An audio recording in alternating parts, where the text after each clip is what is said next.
So మనము చూస్తున్నాం ఒక 2-3 రోజుల నుంచి ఏం నడుస్తూ ఉందని. ఇప్పటికీ చంద్రబాబు నాయుడు గారికి, కూటమి ప్రభుత్వానికి, లోకేష్ నాయుడు గారికి ప్రధానంగా, ఇకనటువంటి రేవంత్ రెడ్డి గారికి మీరు అందరికీ అర్థమై ఉంటుంది. మేము ఎవరము ఏ లైన్లో ఉన్నా, ఎక్కడ ఉన్నా తెలంగాణకి ఒక స్వభావం ఉంటుందండి.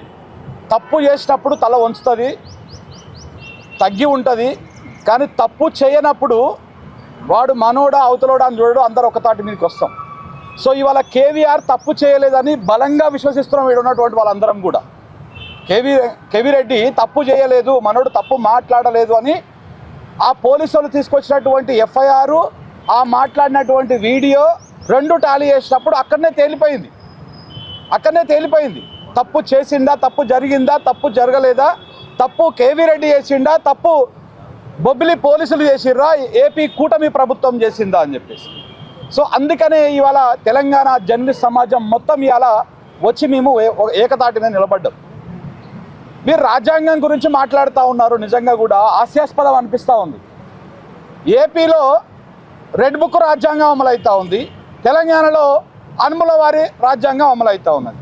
ఈ రెండు తెలుగు రాష్ట్రాలు రాజ్యాంగాన్ని, డాక్టర్ బిఆర్ అంబేద్కర్ గారు రాసినటువంటి ఆ రాజ్యాంగాన్ని తుంగలో దొక్కి దాన్ని అపహాస్యం చేస్తూ రెండు తెలుగు రాష్ట్రాలు ఒక ఆల్టర్నేట్ రాజ్యాంగాన్ని ఇంప్లిమెంటేషన్ చేస్తూ ఉన్నాయి ఈ తెలుగు రాష్ట్రాలలో.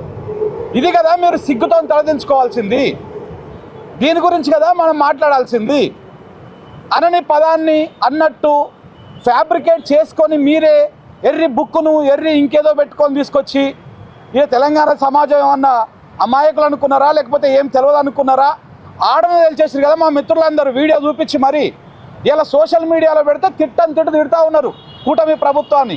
అరే మీరు ఆందాక పోయి ఎర్రి అయ్యొచ్చిర్రా అని చెప్పేసి ఎర్రి పప్పలయ్యారు. మేము కొన్ని పదాలు చెప్పలేకపోతున్నాం కానీ ఎర్రి పప్పలయ్యారు అని చెప్పేసి మిమ్మల్ని ఓ ఆట ఆడుకుంటా ఉంది ఆంధ్రప్రదేశ్ సమాజం, తెలంగాణ సమాజం.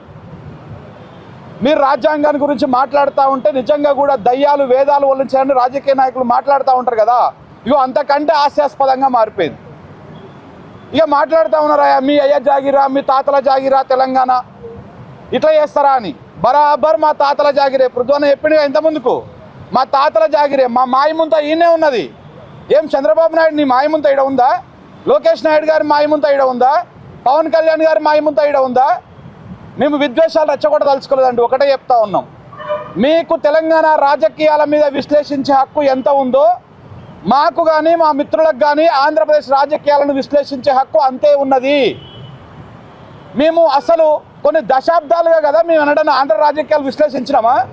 ఇవాళ ఇప్పటికీ మెజారిటీగా ఇక్కడ ఉన్నటువంటి ఈ 50-60 మంది జర్నలిస్టులలో ఏ ఒక్కరో ఇద్దరో విశ్లేషిస్తున్నారు ఆంధ్ర రాజకీయాలని. ఆ పాటికే మీరు సహించలేకపోతా ఉన్నారు. అరే వాడొచ్చి మా దగ్గర పెత్తనం ఏంద్రా అని. మీరు 60 ఏళ్ళు పెత్తనం చేస్తే ఏం కాదు, 60 ఏళ్ళు ఉన్నది లేనట్టు లేనిది ఉన్నట్టు చూపిస్తే ఏం కాదు. అప్పుడు మేము భరించాలా, మేము దాన్ని తీసుకోవాలా, దాని పర్యవసానాన్ని అనుభవించాలి, ఆ నరకాన్ని చూడాలి. ఇప్పుడు మేము ఉన్నది ఉన్నట్టు చెప్తే, మా మిత్రులు ఉన్నది ఉన్నట్టు చెప్తే మీకు ఎక్కలేని ప్రాబ్లం అవుతుంది, నొప్పులు వచ్చేస్తూ ఉన్నాయి. ఇక పెడతా ఉన్నారు కిందగా, మీకెందుకు ఇప్పటికి కూడా పెడతా ఉన్నారు కొంతమంది.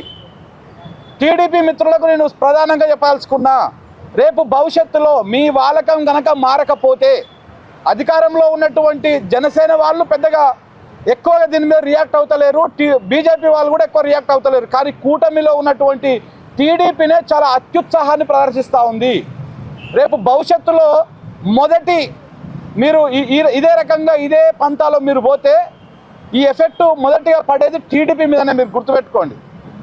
మా తెలంగాణ వాళ్ళు ఎవరైనా వచ్చి ఆంధ్రప్రదేశ్లో ఉండి వ్యాపారాలు చేస్తూ ఉన్నారా?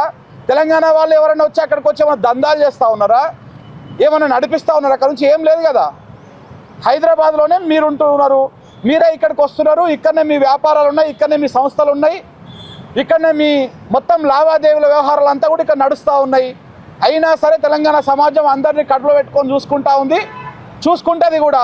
కానీ ఇలాగనే మీరు ఇష్టారీతన మాట్లాడేసి మా వాళ్ళు చెయ్యని తప్పును చేసినట్టు చూపించి మీరు ఇంకేదో భ్రమలు కల్పిస్తే మాత్రం బాజాప్తా తిరగబడుతుంది. మళ్ళీ చెప్తా ఉన్నాం, మాది తప్పు ఉంటే తల వంచుకుంటాం, ఏడికైనా వస్తాం, ఢిల్లీ దాకైనా వస్తాం, కేసులు పెడితే ఏడికైనా వస్తాం. మా తప్పు లేనప్పుడు మేము అమరవీరుల సాక్షిగా చెప్తా ఉన్నాం, తిరగబడతాం. ఇంతమందికి పృథ్వన్న మాట్లాడుతూ మాకు ప్రాణం పెద్ద లెక్క కాదురా, ఉద్యమం కోసం ప్రాణాలంటే తృణప్రాయంగా వదిలేసినటువంటి గడ్డ ఇది అని చెప్పేసి మరి మాకు నేర్పుతా ఉన్నారా మీరు ఉద్యమము, పోరాటము, ఐక్యత గురించి? సో కాబట్టి ఇది తగ్గించాలా. ఇంకొకటి ప్రధానంగా ఇక్కడ అన్ని లోగోలు ఉన్నాయి, మా ఊళ్ళో 60 లోగోలు ఉన్నాయి. ఇందులో ఒకటన్నా శాటిలైట్ ఛానల్ ఉందా అన్న? ఎందుకు లేవన్నా? శాటిలైట్ వాడు తెలంగాణ వాడు కాదా అన్న? మీరు మీ మాత్రం జర్నలిస్ట్ అనుకుంటున్నారా?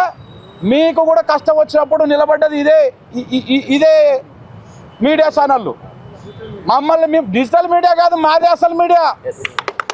మీరు అనుకుంటున్నారు బిడ్డ మాదే అసలు మీడియా, నీదేడు ఉన్నదిరా బాబు. నీ ఛానల్ కూడా ఇదే యూట్యూబ్లో ఉన్నది. నువ్వు సీఎంకు లింక్ పెట్టాలన్నా, పిఎంకు లింక్ పెట్టాలన్నా యూట్యూబ్ లింకే పంపిస్తున్నావు. నువ్వు కొత్తగా వేరే దానికి వెళ్ళి శాటిలైట్ లింకులు ఏమో పంపిస్తున్నావు అన్న? వీళ్ళు శాటిలైట్ లింకులు పంపిస్తున్నారా? కాలేజీ టీవీ అయిన లింకే పోతున్నది, మనడు పోయిన లింకే పోతున్నది, ఎవరిదైనా గదే లింక్ పోతున్నది.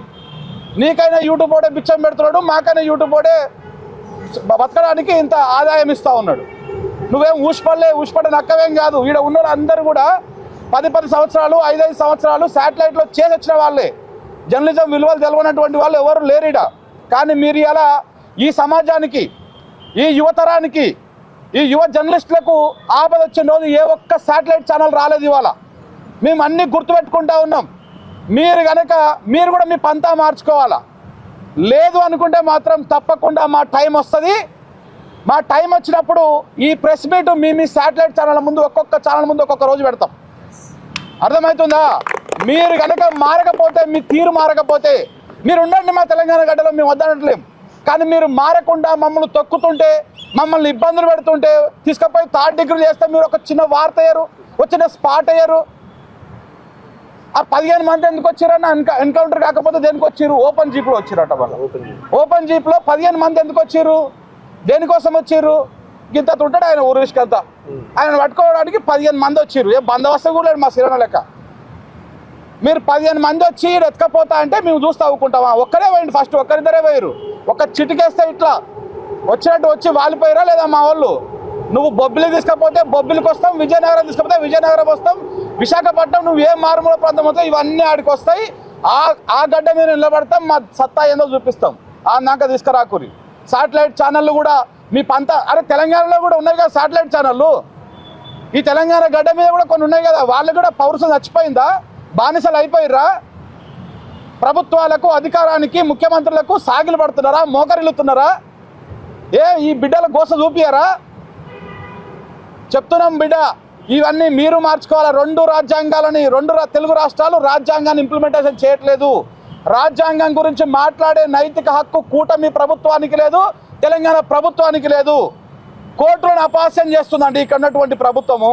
కోర్టుకు పోయే ఒకటి చెప్తారు, ఇక్కడ చేసేదే ఒకటి, అక్కడ ఉన్నది కూడా అంతే. సో కాబట్టి అనని పదాన్ని అన్నట్టు ఇవాళ ఎక్కడ లేని ఆ సోషల్ మీడియా చూస్తే నవ్వు వస్తుందన్న. రాజ్యాంగం మీద వాళ్ళు ఇలాంటి వాళ్ళనా మనం ఉపేక్షించేది? ఇలా జర్నలిస్టులు మానుష్ వంశీ వీడియోలు పెట్టాలన్నా, ఎట్లా ఉన్నాయో చూపించాలన్నా మీకు? ఇక్కడ ప్లే చేయమంటే పెద్ద స్క్రీన్ వేసి ఓ రోజంతా ఎక్స్ప్లెయిన్ చేస్తాం మేము. ఏబిఎన్ చేస్తున్నటువంటి మరి ఆయన జర్నలిస్ట్ అర్థం కాదు, అనలిస్ట్ అర్థం కాదు, పార్టీ కండువాలు వేసుకురా అర్థం కాదు, ఏం వేసుకురా అర్థం కాదు. మేము మాట్లాడుతున్నాం టక్కున రంగు పూచేయచ్చు. ఈయనకో రంగు, నాకో రంగు, ఆయనకో రంగు, ఇంకొక ఆయనకో రంగు. మీరు మాట్లాడితే మాత్రం మీరు ఇక పరమాన్నం అనమాట. మీరు అంతా మీ సల్లారదు, ఉఫ్ అని ఊదాలి 10 రోజుల పాటు. సో ఈ తరిక మార్చుకోవాలి. బాగా జాప్తా కేవీఆర్ మీద ఇంకొక కేసు పెట్టిరంటే ఇది శాంపిలే. ఇది నిన్న మొన్న చూసింది శాంపిలే. చెప్తున్నాం కదా, ఇక్కడ ఉన్న వాళ్ళని ఎవరిని టచ్ చేసినా అచ్చా ఏదో కేసులు పెడతారంట అన్న.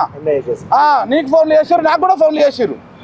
ఫోన్లు చేసి తమ్మి మీరు అందరు బాగానే మాట్లాడిరు, పోయాడా, మీరు బాగానే అడ్డుకున్నారు, అక్రమ కేసులు అడ్డుకున్నారు. కానీ అక్రమ కేసు అడ్డుకున్నందుకు మా వాళ్ళ మీద కేసులు పెడతారంట.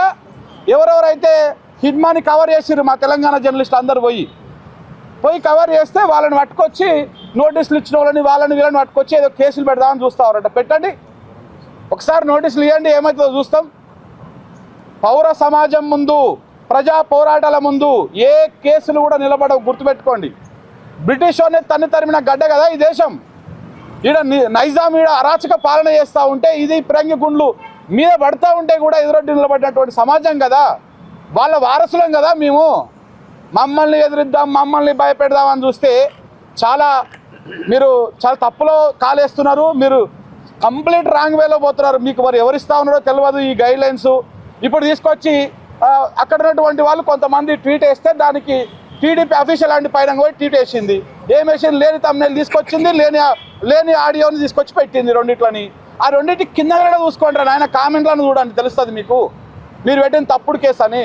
సో కాబట్టి ఈ పంతా మార్చుకోవాలి. 2 తెలుగు ప్రభుత్వాలకు మేము విజ్ఞప్తి చేస్తూ ఉన్నాం మా జర్నలిస్టుల తరఫున, మీరు పంతా మార్చుకోండి. ఇక్కడ తెలంగాణ పోలీసులు కూడా చాలా రికార్డులు ఉన్నాయి మన వాళ్ళకి, దేశవ్యాప్తంగా నెంబర్ 1 పొజిషన్లో ఉన్న రికార్డులు ఉన్నాయి. మరి పక్క రాష్ట్రపోడు వచ్చి మన ఇండ్ల మీద పడతా ఉంటే, మన పౌరులను ఎత్తుకపోదాన్ని చూస్తూ ఉంటే మరి మీరేం చేస్తూ ఉన్నారు? మీరు కూడా కొంత చూడాలి కదా. లేదు మీరు అంతా ఒకటే అనుకుంటే మాత్రం మేము అంతా ఒకటే అవుతాం అప్పుడు. సో కాబట్టి మిత్రులు చాలామంది మాట్లాడేది ఉన్నది. సో బాజాప్తా ఇది మాత్రం తప్పకుండా మీరు మార్చుకోవాలి. 2 తెలుగు రాష్ట్రాల ఎస్పీ గారు అంటే ఫోన్ చేసి బూతులు తిడుతున్నాడంట పాప, ఆయన వచ్చిన ఆయనని సిఐని బూతులు తిడుతున్నాడంట. ఏమంటే ఎస్పీ గారు రండి, మీరే రాకపోయారు, మరి ఆయన ఎందుకు పంపించారు పాపం? మీరే 4 కాన్వాయ్లు వేసుకొని ఎస్కాట్ వెహికల్ వేసుకొని వస్తే మేము అందరం వద్దాం కదా వెనకంగా పడి. బూతులు తిడితే ఇంకేదో అయితే అనుకుంటారు, భయపెడుతున్నారు ఫోన్లు చేసి. ఈ భయపెట్టుడు బంద్ పెట్టండి. భయపెడితే భయపడేది కాదు ఇది, భయపెడితే భయపడేది కాదు. మీలాంటి వాళ్ళని ముత్తాతలను చూసింది గడ్డ. మా అయ్యలు కొట్లాడారు, మా తాతలు కొట్లాడారు, మా ముత్తాతలు కొట్లాడారు, మేము కూడా కొట్లాడుతూనే ఉంటాం. రేపు బాజాప్తా మళ్ళీ నిలబడతాం.